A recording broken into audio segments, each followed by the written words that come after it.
Bom dia, com a paz do Senhor Jesus.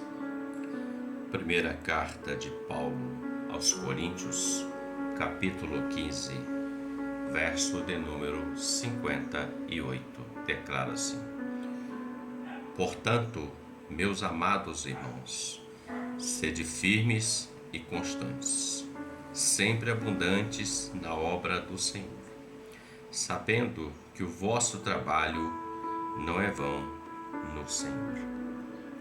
Paulo, escrevendo aos Coríntios, ele traz essa exortação à igreja de Coríntios, o conselho, a orientação, porque exortar representa também isto.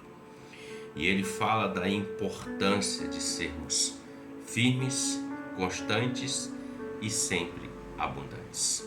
3 virtudes na vida daqueles que amam, confiam e esperam e servem ao Senhor Jesus: firmeza, constância e abundância. Muitas das vezes nós deixamos de ter abundância porque nos falta firmeza e constância. A abundância é o resultado da firmeza e da nossa constância, da nossa perseverança. Vamos traduzir isso como perseverança. Firmeza e constância é o resultado da nossa perseverança. Ou seja, perseverança vai trazer abundância na nossa vida. E Paulo fala exatamente isso. Ele diz assim: sejam firmes no Senhor, abundantes na obra do Senhor, sabendo que o vosso trabalho não é vão no Senhor. Tudo que fazemos para Deus não é vão, queridos. Tudo isso, toda obra, tudo que é feito está sendo escrito no livro das obras. A palavra revela que naquele grande dia abrir-se-á o livro da vida e os outros livros. Os outros livros são os livros da obra, das obras que o homem realizou. A que eu fiz, seja boa, seja ruim.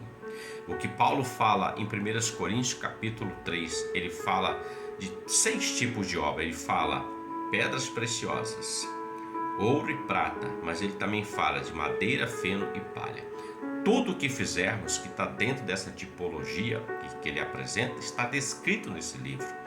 E isso passará diante do Senhor. E o fogo vai provar se essa obra é boa ou não. Mas ele diz e afirma que para nós sejamos constantes, firmes, perseverantes, para que haja a abundância de Deus na nossa vida, para a glória de Deus Pai Todo-Poderoso. Também existem inimigos que vêm contra essa nossa perseverança, essa nossa constância, tentando nos impedir de alcançar a abundância para a glória de Deus. Eu vou citar aqui 2 deles. Primeiro, a mornidão. Apocalipse capítulo 3, verso 16, vai falar da igreja de Laodiceia. Profeticamente, ela representa a igreja atual, a igreja do século 21, ou a igreja do fim dos tempos, dizendo assim.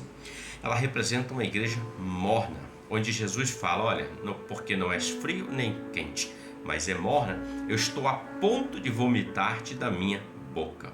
O Senhor não aceita mornidão. O que é mornidão, Valdeci? Mornidão é assim: hoje eu estou fazendo com fervor, amanhã eu já não estou fazendo, então eu estou oscilante, eu não estou firmado. Ou eu faço com a mesma disposição, ou eu faço com essa daqui. Meio termo o Senhor não aceita.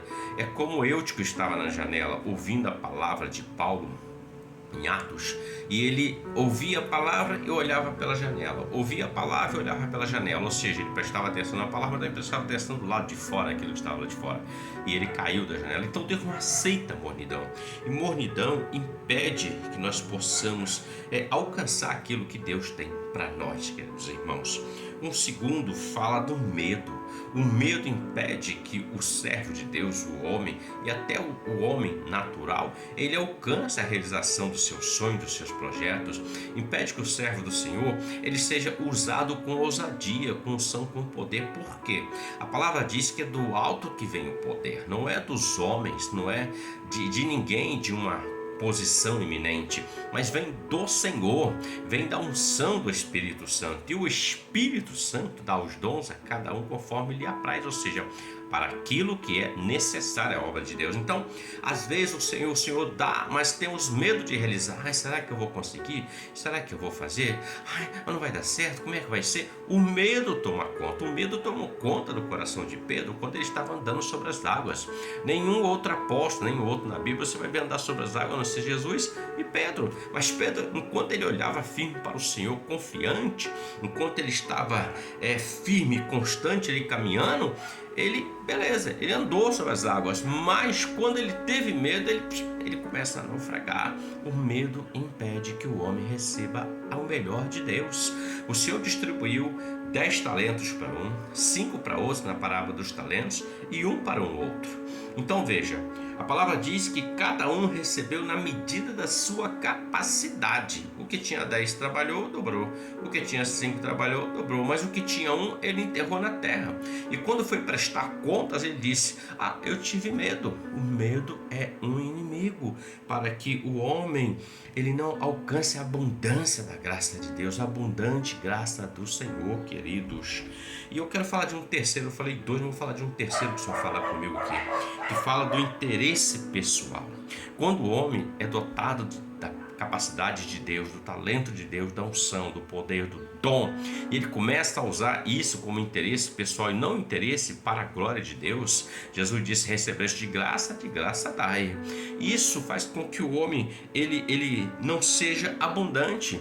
Ele está produzindo algo que não está agradando o coração do Senhor. Veja que Paulo fala assim, sempre abundante na obra do Senhor, sabendo que o vosso trabalho não é vão no Senhor, não no homem. Então, existe um outro terceiro, que são os interesses pessoais. Caim, Coré e Balaão, que foi um profeta que cobrava para profetizar, e tantos outros na nossa atualidade. Então, veja bem, Paulo está dizendo: igreja de Coríntios, sejam firmes, constantes, abundantes na obra do Senhor, sabendo que o vosso trabalho não é vão no Senhor. Você e eu sejamos firmes, constantes, sempre abundantes, sabendo que o nosso trabalho no Senhor não é vão. Que Deus te abençoe e você tenha um ótimo dia com a paz do Senhor Jesus. Amém?